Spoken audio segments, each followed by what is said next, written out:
नमस्कार, मैं रीना मिश्रा। आज आपके समक्ष प्रस्तुत हूँ कक्षा 11वीं की पाठ्यपुस्तक आरोह के पाठ अपू के साथ 2.5 साल, जिसके लेखक हैं सत्यजीत राय। ये एक ऐसा पाठ है जो फिल्मकार सत्यजीत राय द्वारा रचित है और इन्होंने इनकी जो सबसे प्रसिद्ध फिल्म थी पाथेर पांचाली, बंगाली फिल्म, उसके एक महत्वपूर्ण और नन्हे से पात्र अपू के साथ बिताए हुए 2.5 सालों का जिक्र किया है। तो आइए इस पाठ की ओर बढ़ते हैं। सबसे पहले देखते हैं जीवन परिचय। सत्यजीत राय। अच्छी तकनीक वह है जिसका इस्तेमाल दिखाई न पड़े। पटकथा 16 के साक्षात्कार से। तो ये सत्यजीत राय जो हैं वो एक फिल्मकार हैं और इन्होंने अपनी फिल्मों में कुछ तकनीकों का इस्तेमाल किया है। हालांकि उस समय उतनी ज़्यादा तकनीकें नहीं थी, फिर भी हर फिल्मकार अपनी फिल्मों में कुछ ऐसी तकनीकें इस्तेमाल करता है जो दिखाई नहीं देती हैं। तो इन्होंने भी ऐसी ही तकनीक को अच्छी कहा है जिसका इस्तेमाल दिखाई ना पड़े। जन्म सन 1921, कोलकाता, पश्चिम बंगाल। प्रमुख फिल्में अपराजिता, अपू का संसार, जल सागर, देवी चारुलता, महानगर, गोपी गायन, बाका बायन, पथेर पांचाली, शतरंज के खिलाड़ी, सदगति। ये शतरंज के खिलाड़ी और सदगति ये प्रेमचंद जी की रचनाएं हैं जिन पर फिल्म बनाई गई है। प्रमुख रचनाएं: प्रोफेसर शंकु के कारनामे, सोने का किला, जहांगीर की स्वर्ण मुद्रा, बादशाही अंगूठी आदि। प्रमुख सम्मान: फ्रांस का लेजन डी ऑनर, पूरे जीवन की उपलब्धियों पर ऑस्कर और भारत रत्न सहित फिल्म जगत का हर महत्वपूर्ण सम्मान।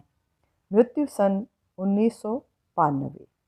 तो ये एक बहुत ही सुप्रसिद्ध फिल्मकार हैं, आप पुरस्कारों से समझ सकते हैं। भारतीय सिनेमा को कलात्मक ऊंचाई प्रदान करने वाले फिल्मकारों में सत्यजीत राय अगली कतार में हैं। इनके निर्देशन में पहली फीचर फिल्म पथेर पांचाली बंगाली में 1955 में प्रदर्शित हुई। तो ये इनकी पहली फीचर फिल्म थी। एक फिल्मकार के रूप में इन्होंने पहली फिल्म बनाई थी। उसने राय को अंतर्राष्ट्रीय स्तर पर प्रतिष्ठा प्राप्त करने वाला भारतीय निर्देशक बना दिया। इस फिल्म से इंटरनेशनल लेवल पर सत्यजीत राय को प्रसिद्धि प्राप्त हुई थी। इनकी फीचर फिल्मों की कुल संख्या 30 के लगभग है। इन फिल्मों के जरिए इन्होंने फिल्म विधा को समृद्ध ही नहीं किया, बल्कि इस माध्यम के बारे में निर्देशकों और आलोचकों के बीच एक समझ विकसित करने में भी अपना योगदान दिया। ध्यान देने की बात है कि इनकी ज़्यादातर फिल्में साहित्यिक, आप पोस्टर देख सकते हैं पथेर पांचाली का, और ये जो चित्र दिख रहा है वो है अपू का। तो इनकी ज़्यादातर फिल्में साहित्यिक कृतियों पर आधारित हैं। जैसा कि हमने अभी देखा कि प्रेमचंद की रचनाओं पर सदगति, शतरंज के खिलाड़ी, तो साहित्यिक कृतियों पर आधारित फिल्में इन्होंने बनाई। इनके पसंदीदा साहित्यकारों में बांग्ला के विभूति भूषण बंदोपाध्याय से लेकर हिंदी के प्रेमचंद तक शामिल हैं।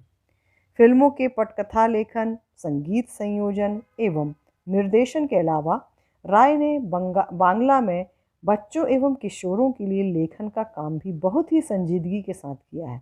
तो ये फिल्मकार ही नहीं, एक लेखक भी हैं। इनकी लिखी कहानियों में जासूसी रोमांच के साथ साथ पेड़ पौधों तथा पशु पक्षी का सहज संसार भी है। अपू के साथ 2.5 साल। तो यहाँ से शुरू होता है इस पाठ का परिचय। नामक संस्मरण, ये संस्मरण विधा की रचना है जिसमें इन्होंने फिल्म के दौरान जो स्मृतियाँ थीं उन्हीं को संजोया है। तो इस संस्मरण में पथेर पांचाली फिल्म के अनुभवों से संबंधित है, जिसका निर्माण भारतीय फिल्म के इतिहास में एक बहुत बड़ी घटना के रूप में दर्ज है। इससे फिल्म के सृजन और उसके व्याकरण से संबंधित कई बारीकियों का पता चलता है।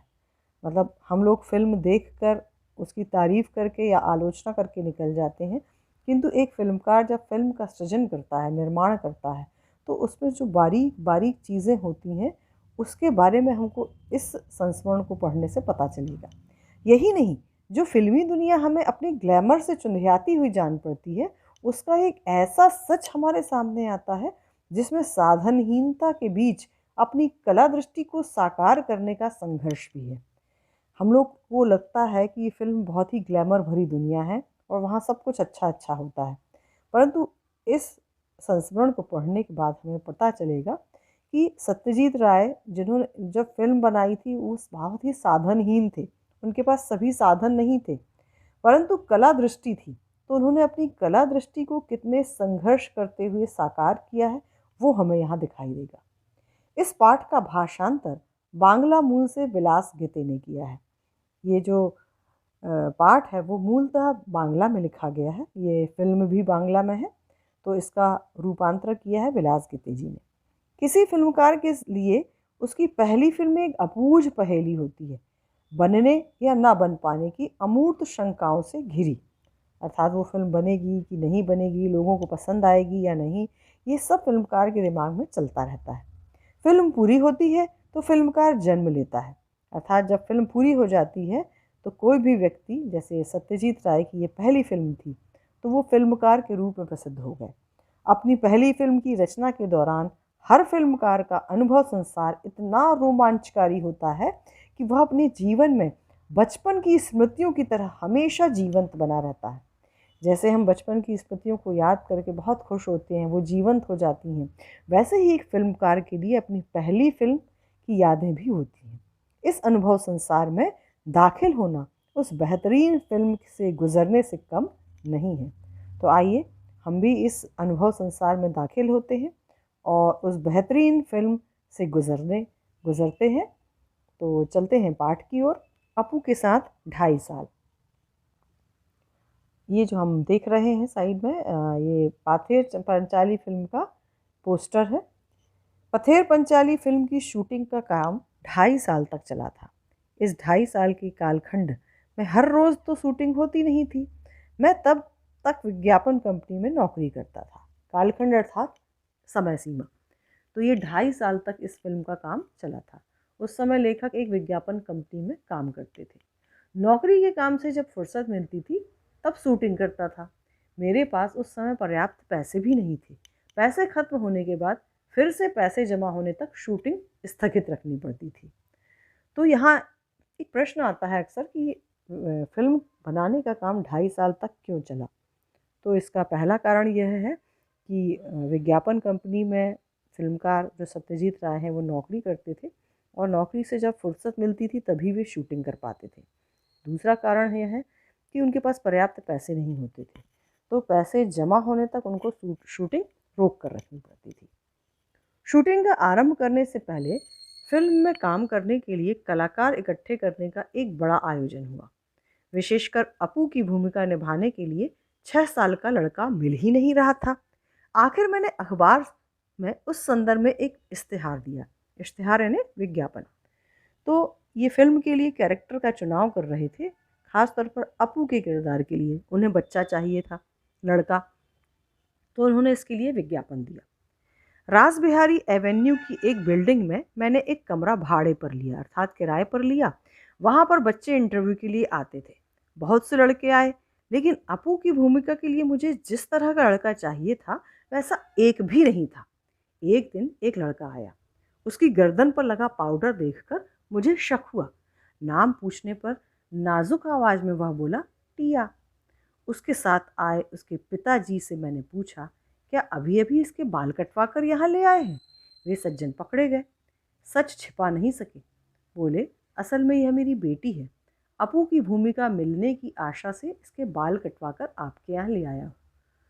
तो यहाँ अपू की भूमिका के लिए लोगों में इतनी उत्सुकता थी कि लोग अपनी लड़कियों को लड़का बना के तक ले आते थे, बाल कटवा कर। तो ये एक लेखक का संस्मरण है यहाँ पर।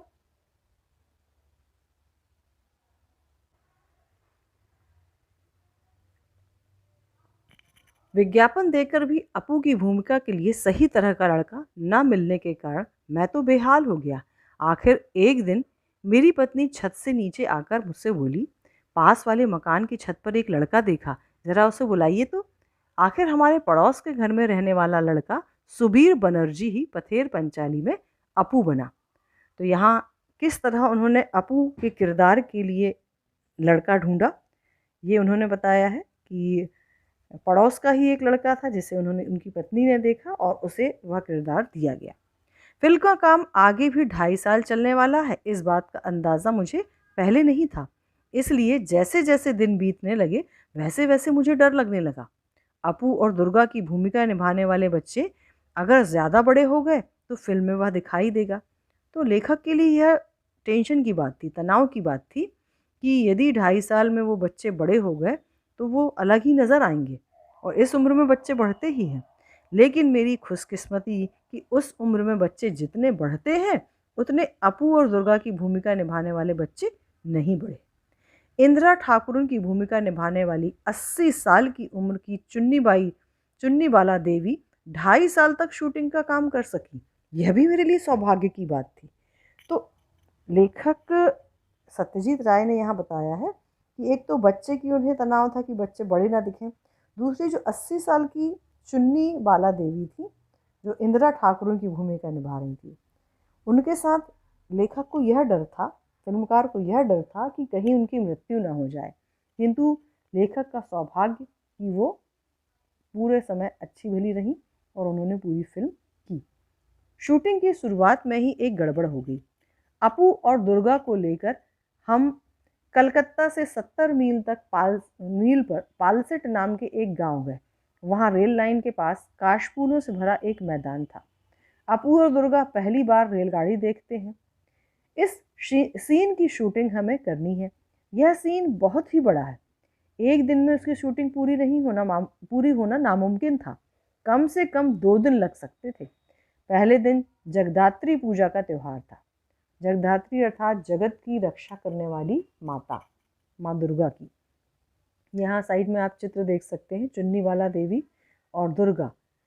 तो चुन्नी वाला देवी जो 80 वर्ष की महिला है, तो इन्होंने सकुशल रूप से पूरी शूटिंग का काम किया। साथ ही दुर्गा जो अपू की बहन के रोल में है। तो इन चित्रों से हमें, आप बीच में जो पुस्तक का जो चित्र है इसमें भी आप देख सकते हैं, अपू है, दुर्गा है और उनकी माँ है। तो यहाँ इन्होंने शूटिंग के एक दृश्य की बात की है। यहाँ पे एक गांव में, ये पालसेट नाम के एक गांव में ठहरे थे। वहाँ रेल लाइन के पास काशफूल थे। काशफूल अगले स्लाइड में हम आपको चित्र के दौरान दिखाएंगे। तो जब गांव में बच्चे रहते हैं तो उनको रेलगाड़ी को देखने का बड़ा चाव रहता है। तो वहाँ जब रेलगाड़ी निकलती है तो अपू और दुर्गा दौड़ते हुए उस रेलगाड़ी को देखने के लिए जाते हैं, वो काशफूलों को पार करते हुए। तो उसी दृश्य की यहाँ पर लेखक बात कर रहे हैं। कम से कम 2 दिन लग सकते थे। पहले दिन जगधात्री पूजा का त्यौहार था। दुर्गा के पीछे पीछे दौड़ते हुए अपू काशफूलों के वन में पहुंचता है। सुबह शूटिंग शुरू करके शाम तक हमने सीन का आधा भाग चित्रित किया। आप स्लाइड में देख सकते हैं जो चित्र दिया है, ये काशफूल है जो अक्सर वसंत ऋतु में फूलते हैं। तो ये सफ़ेद रंग के होते हैं और इनके बैकग्राउंड में ट्रेन जा रही है और ट्रेन का काला धुआं। तो ये लेखक की कलात्मकता दिखाता है, फिल्मकार की कलात्मकता दिखाता है कि किस तरह से वो इसे चित्रित करना चाहते हैं। आप 2 बच्चे देख सकते हैं यहाँ, अपू और दुर्गा, जो काशफूलों का जंगल पार करते हुए रेलगाड़ी देखने के लिए जा रहे हैं। अब लेखक के साथ यहाँ समस्या क्या आ रही है कि सुबह शूटिंग शुरू करके शाम तक उन्होंने इस सीन का आधा भाग चित्रित किया। निर्देशक, छायाकार, छोटे अभिनेता, अभिनेत्री, हम सभी इस क्षेत्र में नवागत होने के कारण थोड़े बोराए हुए थे। नवागत अर्थात सभी नया नया काम कर रहे थे। फिल्मकार भी नए थे, छायाकार अर्थात फोटोग्राफर भी नए नए थे, अभिनेता अभिनेत्री सभी नए थे। तो थोड़े बोराए हुए थे, अर्थात उन्हें समझ में नहीं आता था कि क्या करना है। बाकी का सीन बाद में चित्रित करने का निर्णय लेके ये लोग घर पहुंच गए। 7 दिन बाद शूटिंग के लिए उस जगह गए तो वह जगह हम पहचान ही नहीं पाए। लगा ये कहाँ आ गए हम, कहाँ गए वे सारे काशफूल। बीच के 7 दिनों में जानवरों ने वे सारे काशफूल खा डाले थे। अब अगर हम उस जगह बाकी आधे सीन की शूटिंग करते तो पहले आधे सीन के साथ उसका मेल कैसे बैठता, उसमें से कंटिन्यूटी नदारत हो जाती, नदारत अर्थात गायब हो जाती, वो निरंतरता अर्थात कंटिन्यूटी नहीं लगती। क्योंकि इन्होंने आधा सीन शूट किया काशफूलों के साथ। अब एक हफ्ते बाद जब आए तो वो काशफूल वहाँ नहीं है, तो आधा सीन कैसे शूट करें, ये समस्या उनके पास आई। तो इस पार्ट में एक प्रश्न आता है कि उन्हें 2.5 साल क्यों लगे।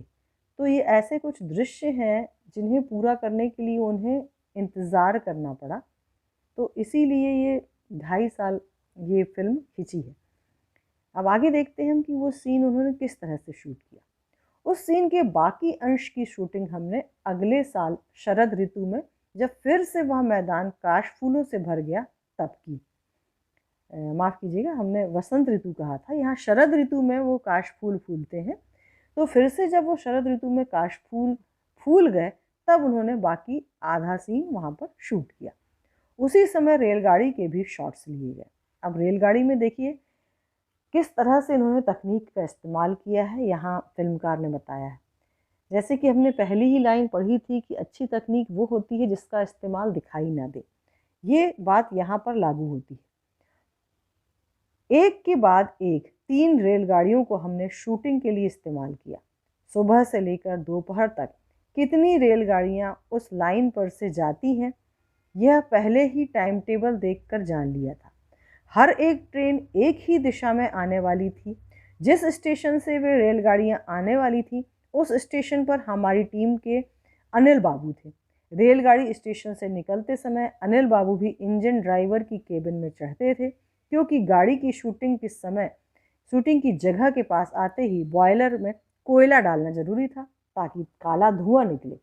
सफ़ेद काले काशफूलों की पृष्ठभूमि पर अगर काला धुआं नहीं आया तो दृश्य कैसे अच्छा लगेगा। तो देखिए यहाँ पे पहले इन्होंने तकनीक उपयोग की है। यहाँ पे उन्हें जो रेलगाड़ी है वो ज़्यादा समय तक जाती दिखानी है, तो रेलगाड़ी इन्होंने 3 रेलगाड़ियों को शूट किया है। परंतु यहाँ पे वो तकनीक हमें समझ में नहीं आती, हमें लगता है कि वो एक ही रेलगाड़ी है।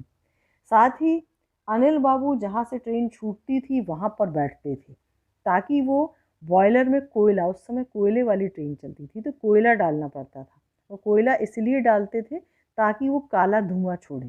तो वो वहाँ पर इसलिए इंजन ड्राइवर की केबिन में चढ़ जाते थे। तो इस तरह से ये तकनीकें इस्तेमाल की हैं ताकि ये सीन बहुत ही सुंदर चित्रित हो, और ये सुंदर बना भी है, आप चित्र के ज़रिए देख सकते हैं। पथेर पंचाली फिल्म में जब यह सीन दिखाई देता है तब दर्शक पहचान नहीं पाते कि उस सीन में हमने 3 अलग अलग रेलगाड़ियों का इस्तेमाल किया है।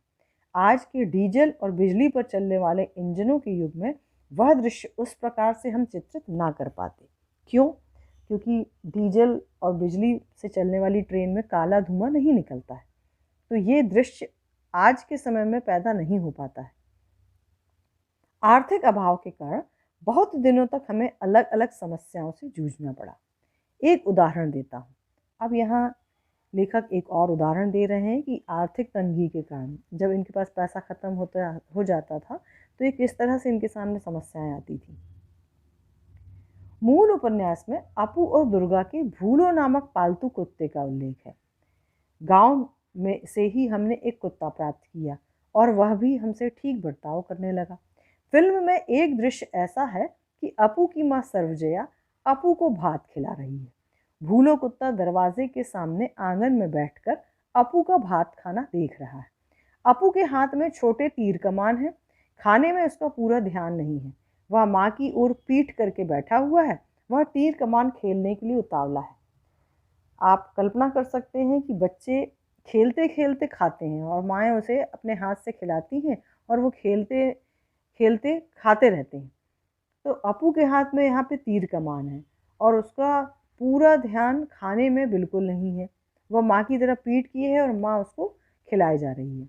अपू खाते खाते ही कमान से तीर छोड़ता है, उसके बाद खाना छोड़कर तीर वापस लाने के लिए जाता है। सर्वजया बाएं हाथ से वह थाली और दाहिने हाथ में निवाला अर्थात कौर लेकर बच्चे के पीछे दौड़ती है, लेकिन बच्चे के भाव देख के जान जाती है कि वह अब कुछ नहीं खाएगा। अर्थात माँ समझ जाती है कि उसका ध्यान खेलने में है, वो खाएगा नहीं। लेकिन भूलो कुत्ता भी खड़ा हो जाता है। उसका ध्यान सर्वजया के हाथ में जो भात की थाली है उसकी ओर है। तो ये जो भूलो कुत्ता है आप चित्र में देख सकते हैं। तो ये भूलो एक पालतू कुत्ते का उल्लेख है। ये कुत्ता उन्हें गांव में ही मिलता है और ये उनके साथ अच्छा आचरण करता है, तो ये उसे ही उस रोल के लिए फिट पाते हैं। तो वो कुत्ता यहाँ पे ये किरदार निभा रहा है। जब कुत्ता देखता है कि माँ थाली लेकर खड़ी हुई है तो भूलो का ध्यान उस थाली के चावल की ओर जाता है, भात अर्थात चावल, तो उसे खाने की शायद इच्छा है, माँ जान जाती है। इसके बाद वाला शॉट जो हमें ऐसा दिखाना था कि सर्वजया थाली में बचा भात एक गमले में डाल देती है और भूलो वह बात खाता है, लेकिन यह शॉट हम उस दिन ले नहीं सके क्योंकि सूरज की रोशनी खत्म हो गई और उसी के साथ हमारे पास जो पैसे थे वे भी खत्म हो गए। उस समय आर्टिफिशियल लाइट नहीं थी और दिन का समय ढल गया, तो लेखक वहाँ शूटिंग नहीं कर पाए। तो उन्होंने आधा सीन शूट किया कि वो भात लेकर खड़ी हुई है और इसके बाद वो भात गमले में डालने वाली थी और भूलो कुत्ता उसको खाने वाला था। यह शूट नहीं कर पाए, इनके पास पैसे भी खत्म हो गए और रोशनी भी खत्म हो गई। 6 महीने बाद फिर से पैसे इकट्ठा होने पर हम फिर बोडाल गांव में उस सीन का बाकी अंश चित्रित करने के लिए गए। तो इस गांव का नाम था बोडाल। तो यहाँ ये 6 महीने बाद पहुँचे, लेकिन वहाँ जाने पर समाचार मिला कि भूलो कुत्ता अब इस दुनिया में नहीं। अब क्या होगा? अब देखिए आप, भूलो कुत्ता जिसके साथ ये शूटिंग कर रहे थे और जिसके साथ इन्होंने आधा सीन शूट कर लिया था, अब वो यहाँ नहीं है, उसकी मृत्यु हो चुकी है। खबर मिली कि भूलो जैसा दिखने वाला एक कुत्ता गांव में है। अब लाओ पकड़ के उस कुत्ते को। भगवान ने उनका सहयोग किया कि वैसा ही कुत्ता एक और गांव में था। अब इनके सामने चुनौती थी कि उस कुत्ते को लाएं और उस कुत्ते को भी वैसा ही ट्रेंड करें। सचमुच यह कुत्ता भूलो जैसा ही दिखता था। वह भूलो से बहुत ही मिलता जुलता था। उसके शरीर का रंग तो भूलो जैसा बादामी था ही, उसकी दुम का छोर भी भूलो के दुम की जैसा सफ़ेद था। आखिर यह फेंका हुआ भात उसने खाया और हमारे इस दृश्य की शूटिंग पूरी हुई। फिल्म देखते समय यह बात किसी के ध्यान में नहीं आती कि एक ही सीन में हमने भूलो की भूमिका में दो अलग अलग कुत्तों से काम लिया है। तो ये भी एक ऐसी तकनीक थी जिसका इस्तेमाल दर्शक नहीं जान पाते हैं। तो ये घटना हुई भूलो कुत्ते से संबंधित। और सिर्फ कुत्ते के संदर्भ में ही नहीं, आदमी के संदर्भ में भी ऐसी ही समस्या से पथेर पंचाली की शूटिंग के दौरान उलझना पड़ा। श्रीनिवास नामक घूमते मिठाई वाले से मिठाई खरीदने के लिए अपू और दुर्गा के पास पैसे नहीं थे। वे तो मिठाई खरीद नहीं सकते क्योंकि वो गरीब परिवार का बच्चा है, अपू और दुर्गा, तो वो मिठाई नहीं खरीद सकते। पर चूंकि बच्चे हैं तो लालायित तो हो रहे हैं, इसलिए अपू और दुर्गा उस मिठाई वाले के पीछे पीछे मुखर्जी के घर के पास जाते हैं। मुखर्जी अमीर आदमी है, वे तो मिठाई ज़रूर खरीदेंगे और उनका मिठाई खरीदना देखने में ही अपू और दुर्गा की खुशी है। अर्थात गरीब बच्चे उस मिठाई वाले के पीछे पीछे जाते हैं। उनको पता है कि अमीर जो व्यक्ति है बनर मुखर्जी, वो अवश्य ही मिठाई खरीदेगा और उसको मिठाई खरीदता देखकर ही ये बच्चे खुश हो जाते हैं। इस दृश्य का कुछ अंश चित्रित होने के माफ कीजिए, कुछ अंश चित्रित होने के बाद हमारी शूटिंग कुछ महीनों के लिए स्थगित हो गई, अर्थात रोक दी गई। उन्होंने श्रीनिवास के साथ ये शूटिंग की और कुछ दिनों के बाद ये शूटिंग स्थगित हो गई। पैसे हाथ आने पर फिर जब हम उस गांव में शूटिंग करने के लिए गए तब खबर मिली कि श्रीनिवास मिठाई वाले की भूमिका जो सज्जन कर रहे थे उनका देहांत हो गया। अब देखिए, आधा सीन उन्होंने शूट कर लिया है जिसमें श्रीनिवास मिठाई बेचने के लिए जा रहे हैं। अब पहले वाले श्रीनिवास का मिलता जुलता दूसरा आदमी कहाँ से मिलेगा? कुत्ता तो मिल गया था, अब यहाँ आदमी की बात है कि वैसा ही आदमी कैसे मिलेगा। आखिर श्रीनिवास की भूमिका के लिए हमें जो सज्जन मिले उनका चेहरा पहले वाले श्रीनिवास से मिलता जुलता नहीं था, लेकिन शरीर से वह पहले वाले श्रीनिवास जैसे ही थे। उन्हीं पर हमने दृश्य का बाकी अंश चित्रित किया। फिल्म में दिखाई देता है कि एक नंबर श्रीनिवास बांसबंद से बाहर आता है, अर्थात जो पहले वाला श्रीनिवास था उसको उन्होंने सामने से शूट किया, जो बांसबंद अर्थात बांस के जंगल से बाहर आता है। और अगले शॉट में 2 नंबर श्रीनिवास कैमरे की ओर पीठ करके मुखर्जी के घर के गेट के अंदर जाता है। अर्थात यहाँ जो पहला श्रीनिवास है वो बांसबन से बाहर आने तक का शूटिंग करता है। उसके बाद उसका देहांत हो गया है। तो अगले शॉट में दूसरा श्रीनिवास लेते हैं जो शरीर में पूरी तरह से पहले वाले श्रीनिवास जैसा है, इसलिए उसको पीठ की तरफ से शूट किया गया है। लेकिन श्रीनिवास के मामले में यह बात किसी के ध्यान में आई है ऐसा मैंने नहीं सुना। अर्थात यहाँ भी कोई भी यह नहीं चेक कर पाया कि यहाँ दो व्यक्ति एक व्यक्ति की भूमिका निभा रहे हैं। इस श्रीनिवास के सीन में ही एक शॉट के वक्त हम बिल्कुल तंग आ गए थे, और वह भी उस भूलो कुत्ते की वजह से। छोटे से पुकुर के पास, पुकुर था तालाब, मिठाई वाला खड़ा है और इस पार अपने घर के पास अपू दुर्गा मिठाई वाले की ओर ललचाई नज़र से देख रहे हैं। क्यों मिठाई खरीदेंगे? मिठाई वाले के इस सवाल में वे ना में जवाब देते हैं। तब मिठाई वाला मुखर्जी के घर की ओर जाने लगता है। दुर्गा अपू से कहती है कि चल हम भी जाएंगे। भाई बहन दौड़ने लगते हैं और उसी समय पीछे झुरमुट में बैठा भूलो कुत्ता भी छलांग लगाकर उनके साथ दौड़ने लगता है। अब आप साइड में एक चित्र में देख सकते हैं, पुकुर है अर्थात तालाब है, मिठाई वाला जा रहा है, उसके पीछे दुर्गा है, उसके पीछे अप्पू है, दोनों को मिठाई का लालच है और भूलो कुत्ता भी उनके पीछे पीछे जाता है। हमें ऐसा सीन लेना था, लेकिन मुश्किल यह थी कि यह कुत्ता कोई हॉलीवुड का सिखाया हुआ तो नहीं था, इसलिए यह बताना मुश्किल ही था कि वह अपू दुर्गा के साथ भागता जाएगा या नहीं।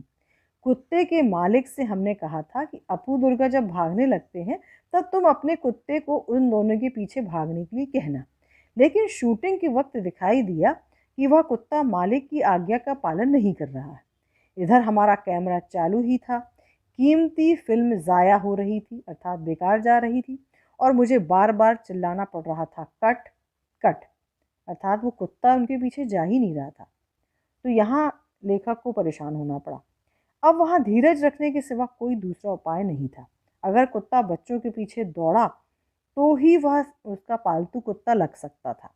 आखिर मैंने दुर्गा से अपने हाथ में थोड़ी मिठाई छिपाने के लिए कहा और वह कुत्ते को दिखाकर दौड़ने को कहा। इस बार कुत्ता उनके पीछे भागा और हमें हमारी इच्छा के अनुसार शॉट मिला।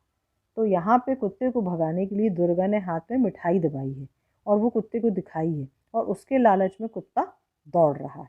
तो इस प्रकार से ये सीन कंप्लीट हो पाया। पैसों की कमी के कारण ही बारिश का दृश्य चित्रित करने में बहुत मुश्किल हुई। अब यहाँ देखो 2.5 साल तक जो शूटिंग का दौर चला वो क्यों? पैसों की कमी के कारण ही सूरज की आर्टिफिशियल रोशनी नहीं थी, पैसों की कमी के कारण ही नकली बारिश नहीं कर सकते थे, तो असली बारिश का इंतज़ार करना पड़ा। बरसात के दिन आए और गए, लेकिन हमारे पास पैसे नहीं थे, इस कारण शूटिंग बंद थी।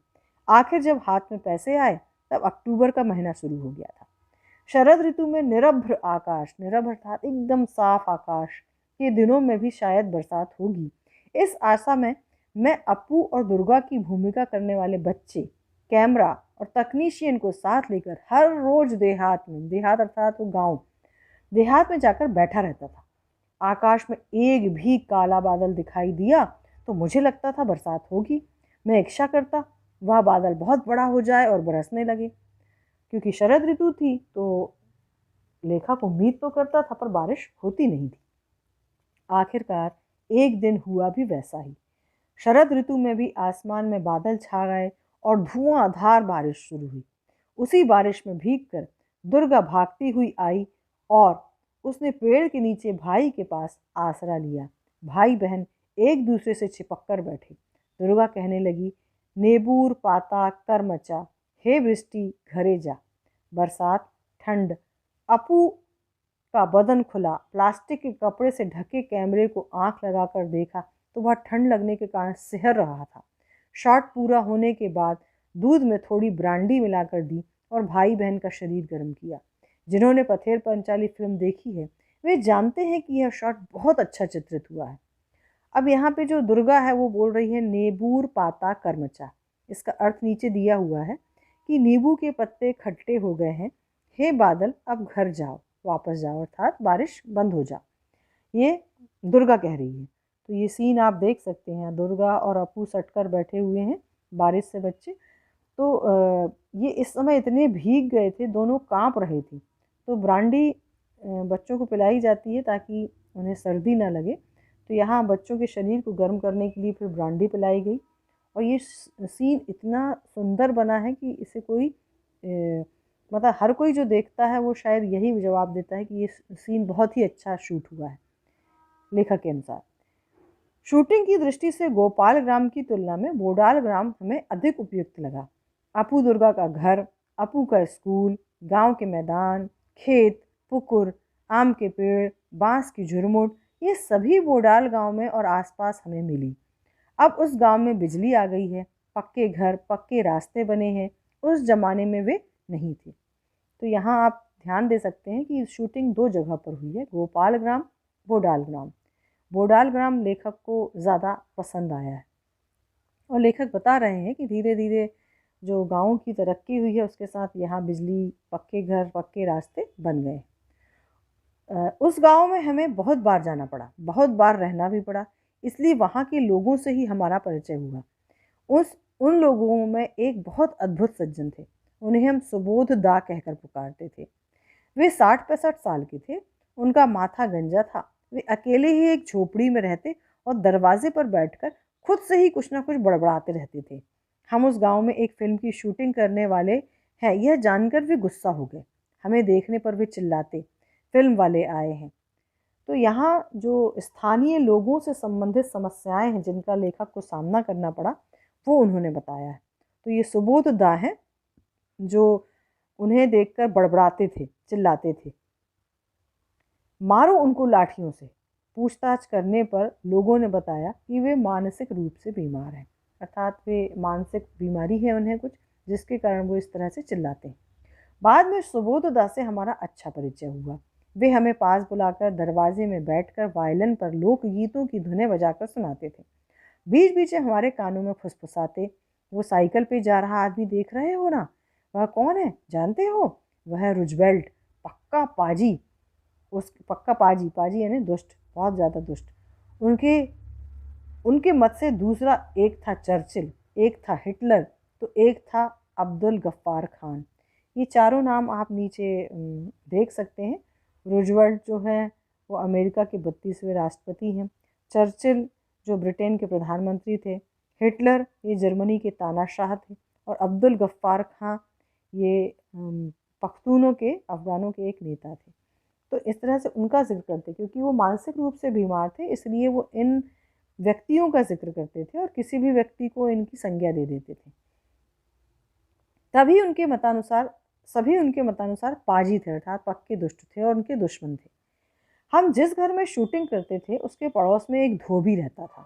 ये भी एक स्थानीय व्यक्ति है। उसके कारण हमें बहुत परेशानी होती थी। वह भी थोड़ा सा पागल था और कभी भी भाइयों और बहनों कहकर किसी राजकीय मुद्दे पर लंबा भाषण शुरू कर देता था।